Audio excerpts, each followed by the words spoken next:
fragile peace in Yugoslavia is more fragile than ever. Truce talks between federal officials and the Republic of Slovenia broke down again today, and the president of Yugoslavia's largest republic is warning his people to be prepared for war.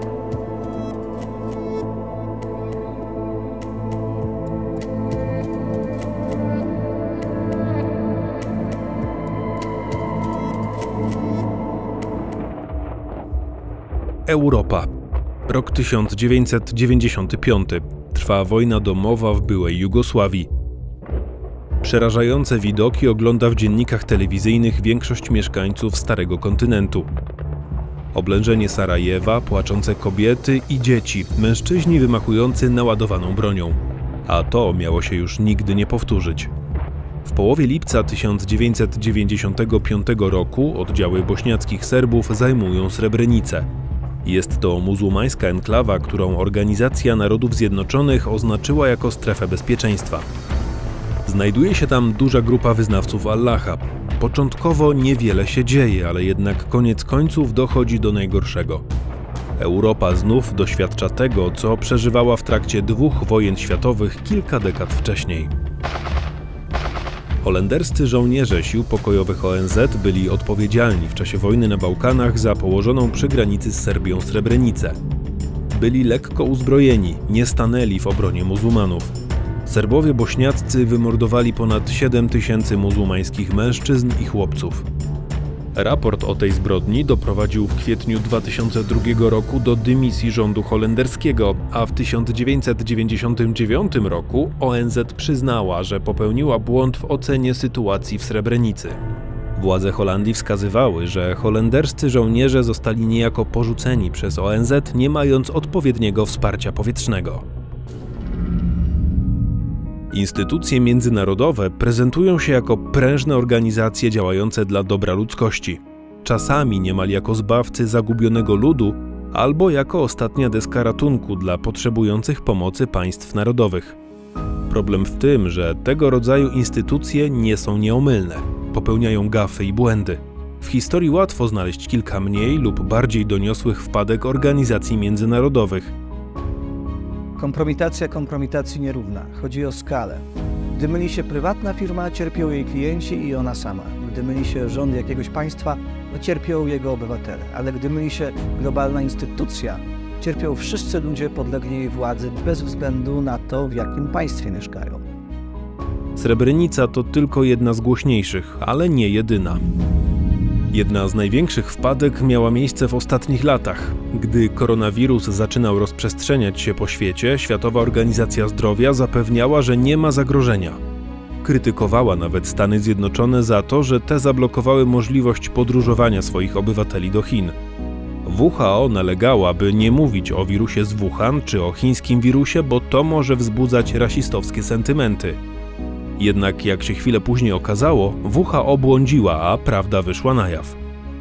Mało tego, okazało się, że już pod koniec grudnia 2019 roku WHO wiedziała, iż koronawirus przenosi się z człowieka na człowieka, a mimo to przez 3 kolejne tygodnie nie ujawniała tej prawdy.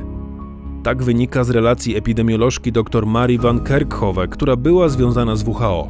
To coś więcej niż wpadka.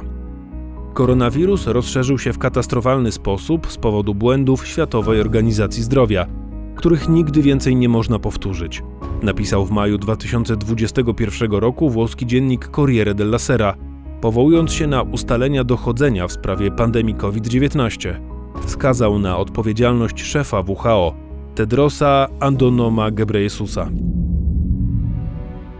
WHO wkracza w 8. dekadę swojego istnienia. Organizacja ponownie staje w obliczu kryzysu zaufania, w dużej mierze spowodowanego serią błędów, które wystąpiły podczas 2 sytuacji kryzysowych związanych ze zdrowiem: pandemii grypy H1N1 w 2009 roku i epidemii EVD w 2014 roku w Afryce Zachodniej. W następstwie drugiego z tych wydarzeń państwa członkowskie nabrały politycznego przekonania, aby znacząco zreformować procesy, procedury, a nawet kulturę wewnętrzną organizacji, aby podmiot ten był bardziej zdolny do skutecznego i efektywnego reagowania w przyszłości. Wydaje się, że istnieje zapotrzebowanie na zreformowaną WHO, przed którą wiele wyzwań. pisali w 2017 roku naukowcy w artykule What Went Wrong? The World Health Organization from Swine Flu to Ebola, opublikowanym na łamach Springer Nature. Jednak lata mijają, a błędy WHO mnożą się. Od lat organizacja jest na wojnie z nikotyną. Wpadła na pomysł, by popularyzować wśród palaczy marihuanę. Ten projekt ruszył w Stanach Zjednoczonych. Efekt? Popularyzacja marihuany gwałtownie zwiększyła wskaźniki schorzeń płuc i zapalenia dróg oddechowych. Gdy sięgniemy głębiej w przeszłość, przekonamy się, jak wierutne bzdury potrafią wypuszczać w przestrzeń publiczną eksperci WHO. W 2005 roku organizacja straszyła, że bez masowych szczepień na ptasią grypę może wyginąć około 150 milionów ludzi. W 2012 roku powtórzyła ostrzeżenie, ale obniżając estymowaną liczbę ofiar do 50–100 milionów ludzi. Jak wiadomo, rzeczywiście od czasu do czasu pojawiają się ogniska ptasiej grypy, która jest niebezpieczna, ale nie aż tak niebezpieczna, jak zapowiadali eksperci z WHO. Oczywiście WHO nie jest jedyną organizacją międzynarodową popełniającą błędy. Jeśli chodzi o nietrafione prognozy, to również Organizacja Narodów Zjednoczonych ma się czym pochwalić, w cudzysłowie. W 1989 ONZ zapowiadała, a raczej straszyła, że za 30 lat całe narody wyginą zalane wodą z lodowców. Oczywiście lodowce miały topić się masowo na skutek globalnego ocieplenia. Mamy już 2023 rok i wielkich zatopień całych narodów ani śladu. Jednak nietrafione prognozy to nic wobec błędów ONZ, które kosztowały wielu ludzi życie. O wpadce ze Srebrenicy już mówiliśmy, ale to nie jest jedyna, straszliwa w swoich konsekwencjach pomyłka tej organizacji. Znawcy twierdzą, że ONZ starała się bagatelizować politykę władz Mjanmy i została sparaliżowana przez nacisk Chin i Rosji. Chodzi dokładnie o napływ uchodźców z Bangladeszu do Mjanmy w 2017 roku, określany mianem kryzysu Rohingya, od nazwy ludu, który został przymusowo przesiedlony. Wysocy urzędnicy ONZ zostali oskarżeni o bagatelizowanie naruszeń praw człowieka i ignorowanie znaków ostrzegawczych w okresie poprzedzającym masowe zabójstwa, których dopuściło się wojsko Mjanmy w połowie 2017 roku. Raport stworzony przez byłego ministra spraw zagranicznych Gwatemali i ambasadora ONZ Gerta Rosenthala stwierdził, że ONZ popełniła w kwestii kryzysu Rohingya szereg błędów i zaniedbań. Przegląd działań ONZ w ostatnich miesiącach wojny domowej na Sri Lance w 2009 roku, w której zginęły dziesiątki tysięcy ludzi, również nie przyniósł pokrzepiających wniosków. Personel ONZ bał się nagłośnić masowe zabójstwa, najwyżsi przywódcy ONZ nie interweniowali, a 15-osobowa Rada Bezpieczeństwa nie wydała rozkazu ochrony ludności cywilnej. Czytamy w raporcie byłego urzędnika ONZ Charlesa Petrie. Dokument stwierdził, że Rada Bezpieczeństwa ONZ była głęboko ambiwalentna co do umieszczenia Sri Lanki w swoim programie działań związanych z konfliktami. Philippe Bolopion, dyrektor Human Rights Watch, powiedział, że raport ten jest tak naprawdę wezwaniem do reformy ONZ. ONZ zdarzają się także poważne wpadki dyplomatyczne w zakresie stosunków międzynarodowych czy po prostu w zakresie zasad etycznych. W 2004 roku były ambasador Izraela przy ONZ Dor Gold opublikował książkę pod tytułem Tower of Babel – How the United Nations has fueled global chaos. Skrytykował relatywizm moralny organizacji w obliczu okazjonalnego wspierania przez nią ludobójstwa i terroryzmu. Jak wskazał Gold, mniej niż połowa państw członkowskich ONZ jest wolnymi demokracjami według wskazań i rankingów Freedom House. Jego zdaniem ma to wpływ na przechył ONZ i podatność na zachcianki niektórych dyktatur. Warto wspomnieć w tym kontekście o dość symbolicznym zdarzeniu z 2011 roku.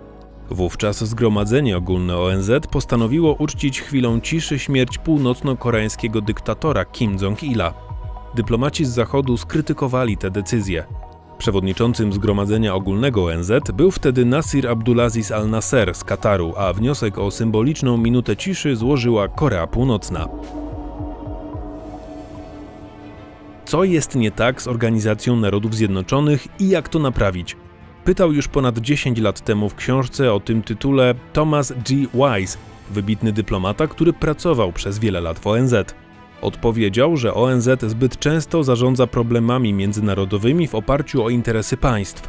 Poza tym organizację paraliżuje sztuczny podział na państwa północy i południa, który wywodzi się z czasów zimnej wojny i nie odzwierciedla wspólnych interesów, a raczej paraliżuje wiele dyskusji.